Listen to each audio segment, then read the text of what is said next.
Hello everyone, welcome back to Shagufta's Neat Adopt Biology, and I am Shagufta, and this is our lecture 4. In this, we are going to see the search of genetic material. So, in this, there are three topics: transforming principle, biochemical characterization of transforming principle, and last, the genetic material is DNA. Finally, in the last proof, we get that key genetic material is a DNA.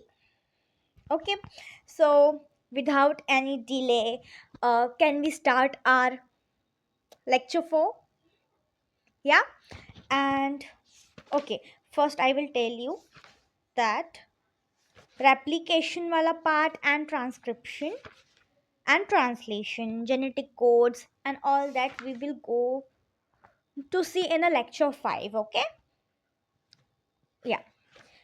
मैं जो अभी design करूँगी lecture 5 के जो notes मैं design करूँगी उसके अंदर I will take a questions, ठीक है, according to lecture 1, lecture 2 and lecture 3. Lecture 4 also I will add, and lecture 5 के तो होंगे ही उसमें एडेड, ठीक है. तो वो थोड़ा सा लॉन्ग सेशन होगा, इसलिए ये वाला सेशन मैं शॉर्ट रख रही हूँ ताकि आप लोग उसमें सब क्लियर कर लो लेक्चर 4 में, राइट. लेक्चर 4 में आपको सबके ये मिल जाएंगे questions, as well as you will get a DPP of this chapter. I will upload on my Telegram channel, and yeah, that's all I need to say. चलो हम लोग स्टार्ट करते हैं. The PDF, so you can see here that the search for genetic material. So we'll move to the next slide. So here is the introduction. Also, Misher discovered a nuclein.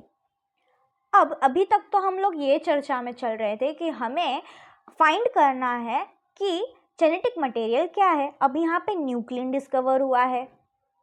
क्या nucleon ही DNA है? क्या nucleon ही genetic material है? या nucleon ही genetic material है? बस Miescher साहब से ये गलती हो गई कि उन्होंने उसका नाम डीएनए की जगह पे न्यूक्लियन रख दिया. अब देखो आगे आगे आप देखते जाओ. Mendel proposed that the law of inheritance, it looks many years to prove that the DNA is the genetic material. अभी देखो इतने साल लग गए कि ये प्रूफ करने में कि डीएनए ही एक जेनेटिक मटेरियल है. Can you imagine? और मेंडल साहब ने तो ये प्रपोज कर दिया, ये वाला लॉ प्रपोज कर दिया इनहेरिटेंस का. और डीएनए को प्रूफ करने के लिए इतने साल लग गए कि आप इमेजिन नहीं कर सकते. कितने सारे साइंटिस्ट बदलने पड़े हमें. एक एक साइंटिस्ट का जो प्रूफ था वो अच्छे से देखना पड़ा कि कहीं ड्रॉबैक तो नहीं है किसी इसमें, ठीक है. सो बाय 19, यहाँ पे आप देख सकते हो 1926 scientists had started searching for the accurate molecule responsible for inheritance.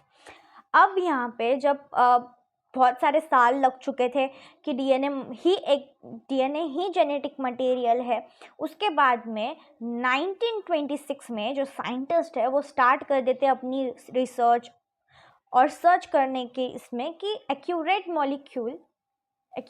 molecule responsible for inheritance, ठीक है. Either work by a General Mendel and Roderick Seton Thomas. अब ये जो मॉर्गन है ना, suggested that the hereditary information is associated with chromosomes. अब ये जो मॉर्गन साहब है इन्होंने सजेस्ट किया था that the hereditary information is associated with chromosomes. अब इन्होंने क्या बोला था मॉर्गन साहब ने कि जो हेरिडेटरी इन्फॉर्मेशन है ना वो क्रोमोसोम के साथ जुड़ी हुई है. इसका कुछ मुझे मतलब फंडा समझ नहीं आया. मुझे तो लगता है कि ये जो हेरिडेटरी की जो इन्फॉर्मेशन है वो एसोसिएटेड है विथ क्रोमोसोम्स. अब देखते हैं नेक्स्ट स्लाइड क्या बोलती है. और ये जो स्लाइड्स मैं बना के लाई हूँ एग्जैक्ट एनसीईआरटी के इम्पॉर्टेंट लाइन्स में से बने हैं, कुछ भी यहाँ पे नहीं छूटा है. आप चाहे तो एनसीईआरटी खोलो अपना पेज नंबर 84, न्यू एनसीईआरटी के अकॉर्डिंग बोलियो page number 84, and you can सी एक एक लाइन आपको इस पीडीएफ में मिलेगी. एक एक लाइन जो इम्पॉर्टेंट है, जो इसमें मोस्ट ऑफ द टाइम जो वर्ड्स रिपीट हो रहे हैं, जिस जिस टॉपिक में ज़्यादा PYQ बने, उसी का मैंने PDF डिज़ाइन किया है, उसके बाहर कुछ डिज़ाइन नहीं किया मैंने, ठीक है। You can check by yourself. Will wait for a second.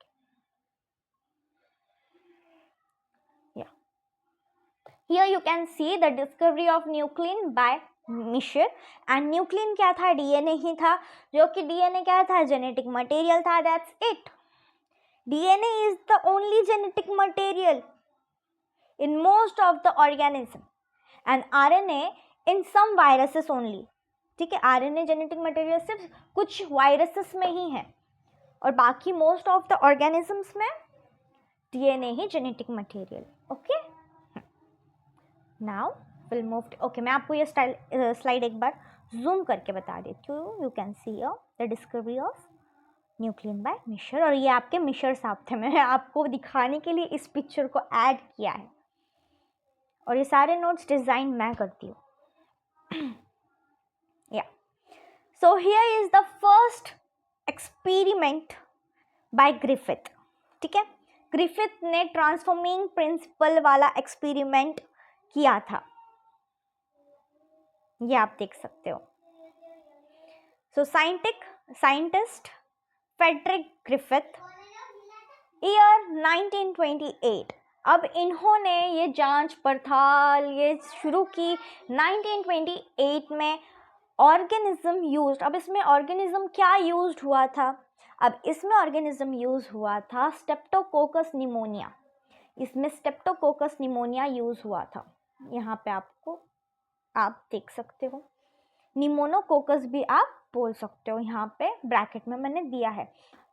Disease caused pneumonia. अब ये जो स्टेप्टोकोकस है निमोनिया, ये क्या मतलब ये किस डिसीज को कॉज करता है, तो ये निमोनिया को कॉज करता है. मैंने ये भी दे दिया. ठीक है, ये हमारा फर्स्ट एक्सपेरिमेंट है. अभी हम नेक्स्ट स्लाइड पे और डिटेल में इसको जानेंगे. या so the type of bacteria strain. अब यहाँ पे बैक्टीरिया का टाइप हम देख रहे हैं एस्ट्रेन. अब एस्ट्रेन का मतलब क्या है यहाँ पे मैं आपको बताती हूँ. सॉरी मेरे हाथ से स्लिप हो गया. ओके, एस्ट्रेन का मतलब है smooth strain and R strain का मतलब है रफ स्ट्रेन. ठीक है, अब यहाँ पे स्मूथ शाइनी कोलिनीज बनाता है ये. ठीक है, हैज पॉलीसेकेराइड. यहाँ पे आप देख सकते हो कि कैप्सूल फॉर्म में होते हैं, वो कैप्सूल फॉर्म में होते हैं.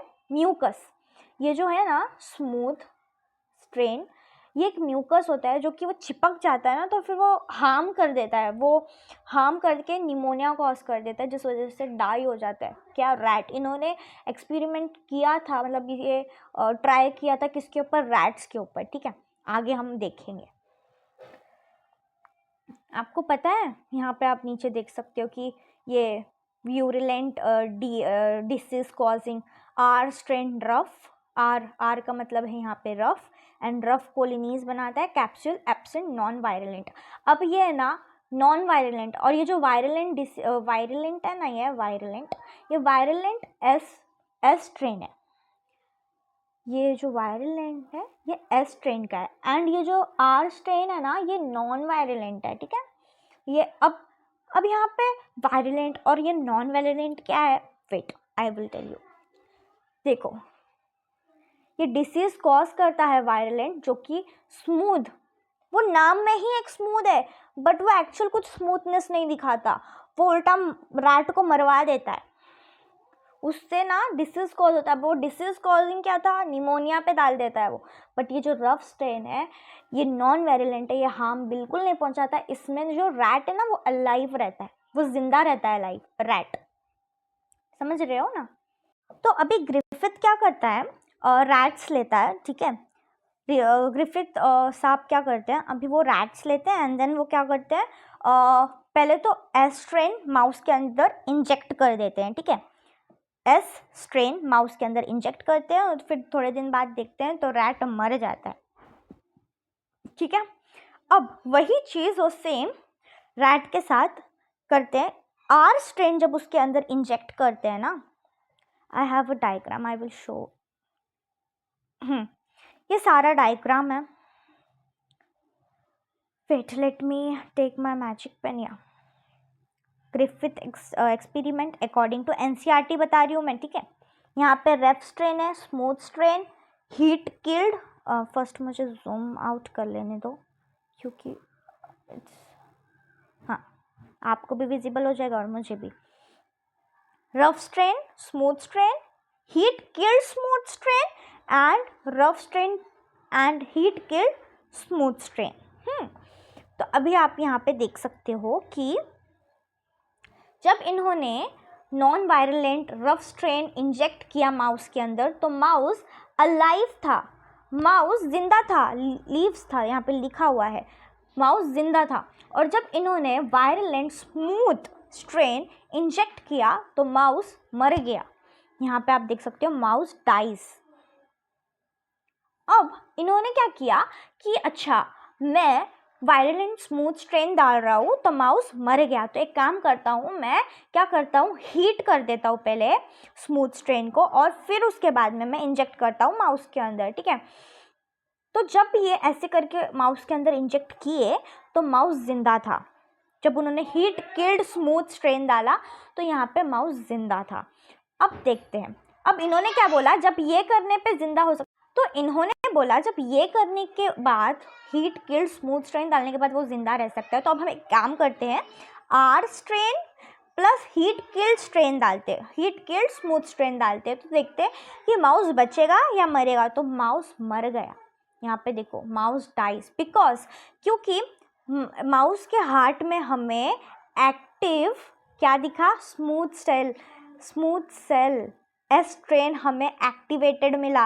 वो एक्टिव कैसे हुआ, उसे तो हमने किल करके डाला था, हीट किल्ड करके हमने डाला था उसमें, फिर वो एक्टिव कैसे हुआ, जब वो आर स्ट्रेन से मिला, जब वो उसके अंदर गया एंड देन वो एक्टिव हुआ उसके हार्ट में, और वो मिला कहाँ पे, रैट के हार्ट में एक्टिव मिला, इस वजह से माउस मर गया। तो यहाँ से तो कुछ जेनेटिक मटेरियल ढूंढने का यहाँ से तो दूर दूर तक कुछ नहीं दिख रहा था, बट यहाँ से ये पता चला कि कुछ डीएनए से डीएनए ट्रांसफ़र हुआ है। बट यहाँ पे भी किसी को कुछ आइडिया नहीं था, कि डीएनए ही एक जेनेटिक मटेरियल है। यहाँ पे भी इनका जो ये एक्सपेरिमेंट था, ये जो ग्रिफिथ एक्सपेरिमेंट था, ये भी फेल हो गया। सो अभी हम देखेंगे कि biochemical characterization of transforming principle, ठीक है। So this is our lecture 4 and we had seen the transforming principle in this lecture, and in another we are going to see the whole of remaining part, okay, with question. वो थोड़ा सा लंबा session जाएगा but it's okay, we will complete this chapter in lecture 5 totally with PYQs and strong NEET level questions, okay. So stay tuned, take care and bye bye guys. Comment, like and subscribe if you are new. Comment crystal clear and bye bye.